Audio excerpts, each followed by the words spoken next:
What's going on, Paisanos? V here, coming at you guys, well, with a little market watch today. I gotta say, guys, the market is starting to rev up. I mean, we're getting players starting to go back to locals starting to open back up, and the market is going to respond to that. We are going to see a relatively fast increase in prices of meta relevant cards. As Yu-Gi-Oh players get more and more ready for their locals and hopefully any future Konami event, they're gonna want to go ahead and buy those cards that are meta relevant that they may not have wanted to buy a week ago, a couple of days ago, or even. Some Yu-Gi-Oh players still won't have access to locals for a while, so once again the price will be like more of a slope kind of thing. I don't really know how to call it. Anyway, guys, if you're new to the channel, please make sure to hit the subscribe button, like button, and comment down below. Comment question of the day. Are you going to be buying any Eternity Code? And if so, what are you going to be buying? Are you going to be buying boxes, cases, opening packs, or just going in and grabbing the singles? Before I begin with anything else value-wise, I just want to say the prismatic values are all over the place. I mean, right at the gate, we have some pre-order prices on a couple of the Starlight Rares, like Chamber Dragon Maiden and Rhea, which looks really nice, actually, and Trap Chicks Alomeris and all that stuff. But the thing is, like, majority of these prices are more or less collector's prices. I think for extra cards, those are the real cards that, even though they're insanely high for these prismatic cards, they will still maintain high value for collectors and meta relevance. Here, let me show you something. So we have Appaloosa Bodegas and a bunch of other cards that are Starlight Rare. But I want you to know something really important. Appaloosa Bodegas with a $500 market price is at $750. Lightning Storm with a market price of $440 is about $465 in the market price. Still relatively high though.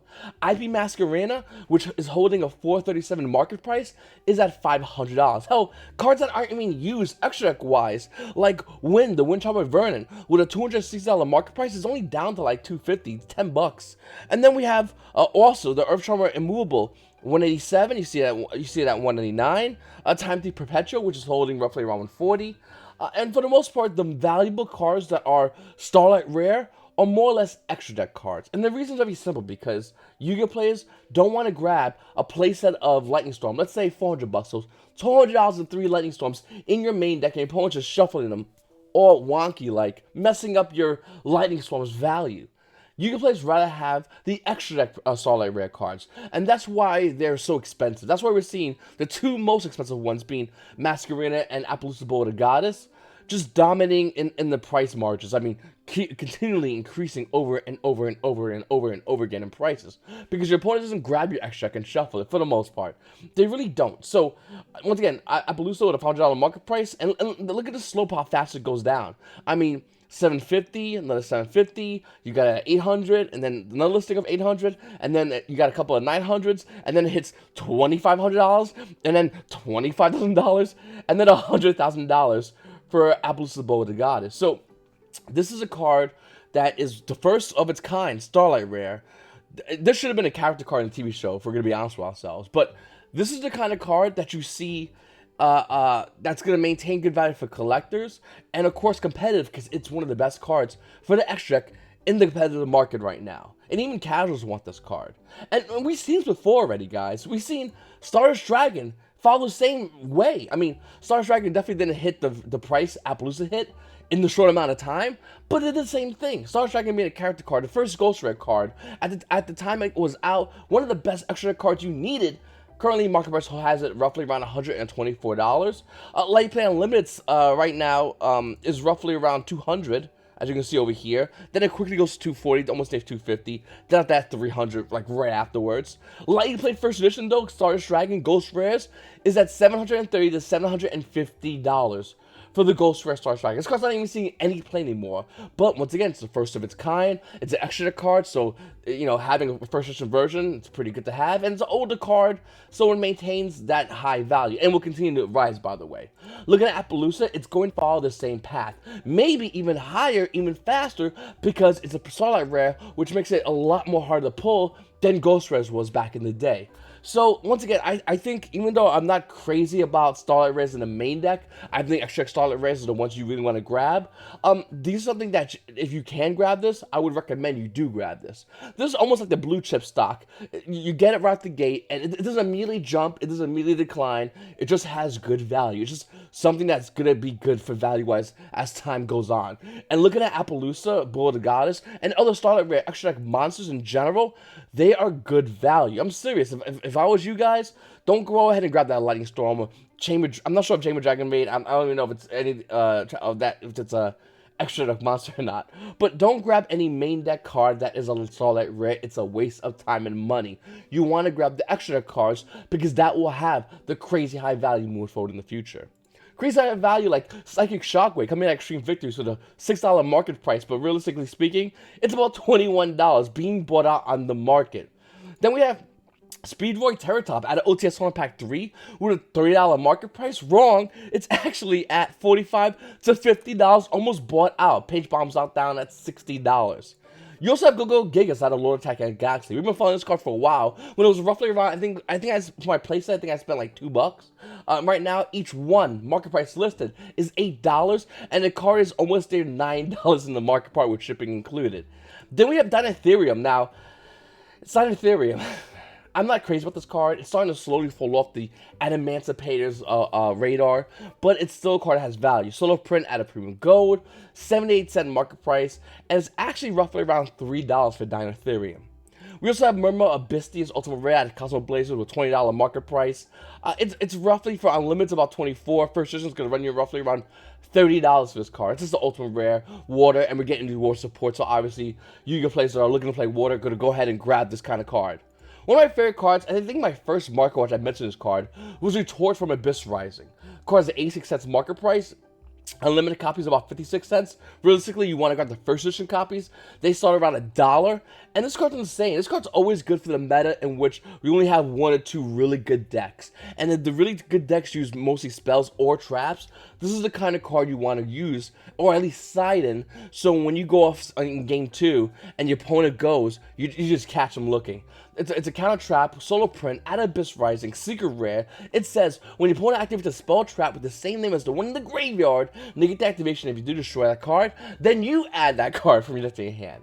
So this was mostly used, I think, back in the day with spellbooks. Your opponent, you do your spellbook plays, your opponent goes, spellbook is secrets, and you retort, you negate their secrets, and you add your own secrets. You just basically, this trap card says, whatever they adding, just don't, and then you just add it. It's pretty good. It was also used back with Monarchs as well. Insanely good card, and I really do think this card will have potential yet again in the future.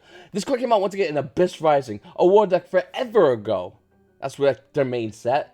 And Retort is still a phenomenal card. I think I own like 6 of these. To be honest with you, this card's insane with no reprints. I do think this card will see play in the future. Mark my words, this is a card you want to keep an eye on.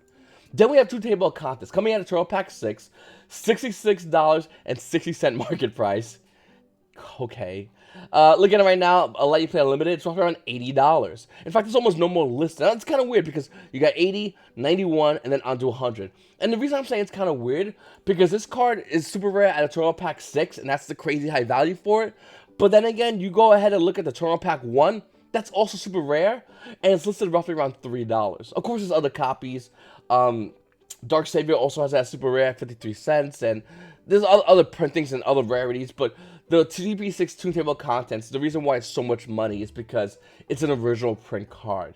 I don't think people are going to be paying, that kind of crazy money for the card, but who knows? Who knows? I mean, there are the two super rare rarities, but the inking looks different, so people might pay for that. People might pay for the original print. Up next, we have Legendary Ancient Gear Megaton Golem. This is a Legendary Duelist card. That's the reason why it's value. Looking at it currently with the market price, it's roughly around $14. We're seeing it actually be roughly around $35. The only thing I can say about this, that to make any kind of sense besides the new structure deck, is the fact that it's a Legendary Duelist card, and that's it. If you guys know why this has any kind of crazy value, please comment down below. Let me know. I would love to know. Then we have Karma Code, Ultimate Rare at a Shadows of Infinity with a $9 market price, but it's not that. It's almost bought out. My conditions are on near mint and lightly played. I don't think nobody really cares about moderately played or heavily played versions of an Ultimate Rare. So, as far as going with that, near mint unlimited is $30. Actually, no, I'm sorry. They're all unlimited. They're all $30 for them. There's no first listings of Karma Cut at Shadows of Infinity. This is a really good card still, and Yu-Gi-Oh players already run to the market and going ahead and grabbing this card. I will say though, with Karma Cut, you can still find other rarities of this card that are still really good.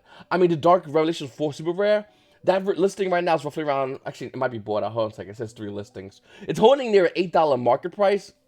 It's bought out, never mind. That got bought out too. $34 currently for the Super Rare Dark Revelation 4, a Karma Cut. You also could get the dual terminal version, 98-cent market price, and hey, it hasn't been bought out yet. Lucky you. It's about 50 cents for the Karma Cut at a dual terminal 5. So another great rarity version of this card. Of course, you get premium gold, but nobody want to play Yu-Gi-Oh with you.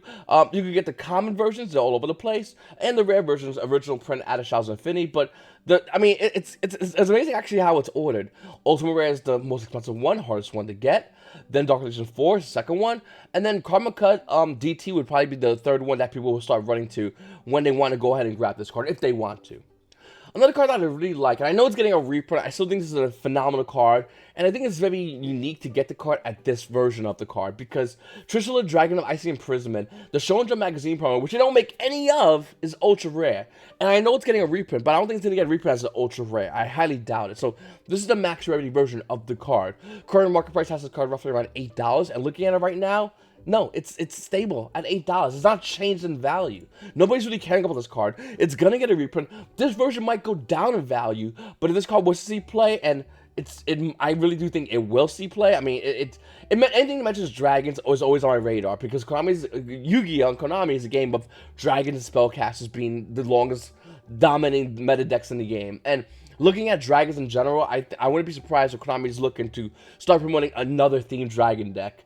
And looking at Trishula Dragon of Icy Imprisonment, it's almost made for any kind of dragon combo deck. I think the only reason that Tony Dragon combo deck's back right now is the fact they don't have a direct answer to Nibiru. The second they start finding ways to stop Nibiru turn 1 consistently, I think we'll start seeing more dragon decks, especially with Konami releasing more and more dragon support coming out. So once again, keep an eye on all these cards, guys. The market is definitely going to start lighting up. People are going to start returning back and looking to pick up meta cards. We might see cards out of Secret Slayers go up in value, specifically the Eldritch and the Emancipator Boss Monster. Eldritch the Golden Lord is roughly around the $8, a little bit lower than the $99 market price. And an Emancipator Researcher, which was roughly around $50, holding a $73 market price, almost $74. You get an Neiman First Edition for roughly around $70 right now. So the values of these two meta cards are going down because the hype is going down.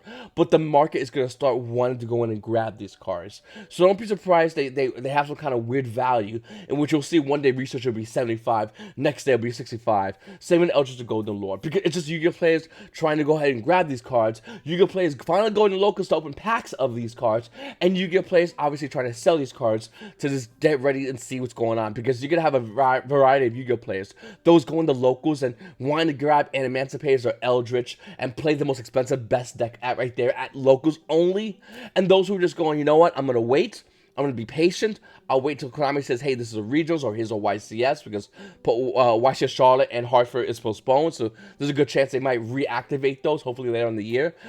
So that's things that could be happening. So there's all kinds of Yu-Gi-Oh plays. Then you get casuals that's just going to open Eldritch and go, that's $100? What? And then make $100. So that's what we're going to see. We're going to see a lot of crazy kind of movement in the market. And it's all because Yu-Gi-Oh players are going to be getting back into the game. And they're going to want to go ahead and start focusing on what one deck they want to play as their best deck. And what other cards they pull from, especially Secret Slayers, just to get rid of. Like Eldritch, Elixir of the Black Awakening is roughly around $9. Rika Queen is about $8. Leonite is about $6. Emancipation Signs is about $6. And there's good value in this set. And better value in this set than Eternity Code, because we don't have that set yet. So, once again, I do think the market is going to adjust relatively fast. I think the players are going to go ahead and grab certain cards and dump certain cards, so the value is going to be all over the place. And it's up to you whether or not you want to grab a meta card right now. Or it's up to you if you want to go ahead and buy or advance buy the new set. Since it's been delayed here, but Europe, they have it there. It's up to you whether you want to do those moves. Personally speaking, what I'm doing is, I'm watching, I'm relaxing, I'm waiting. Patience. I didn't make a move and bought a Ultimate Rare, that Link Spider. I did bought that because $28 for Ultimate Rare Link Spider was dirt cheap. But there are cards and there are meta cards I want to play. But when? Why? Should I do it? Should I not do it? The question is that should be asked to everybody. Do you want to put that kind of money in a set like an Emancipator, and then maybe we get a June ban list, or maybe we get the new set that just blows out these decks out the water, or maybe Konami's like, you know what, we're not doing nothing until January. Enjoy your locals. It's up to you whether or not you want to put that kind of money and time to your deck. And we always have, and I'm guarantee you guys right now have a lot of decks you can use. I mean, with the release of Dual Overload, every YuGiOh player can easily get and play Salamangreat, which is a great deck as well. So, once again, it depends on what you want to use, depends what you want to play. Just keep an eye on that. Don't let your wallet get too slammed by the hype of the game currently right now. Anyways, I really appreciate you guys watching my videos. Please, make sure to subscribe if you haven't subscribed already. Comment down below. Let me know what you guys think about all these cards, and what you're going to be playing if you was to go back to locals today, and we'd love to hear it. It's your boy V, and YuGiOh Paisanos. You Paisanos have a great day.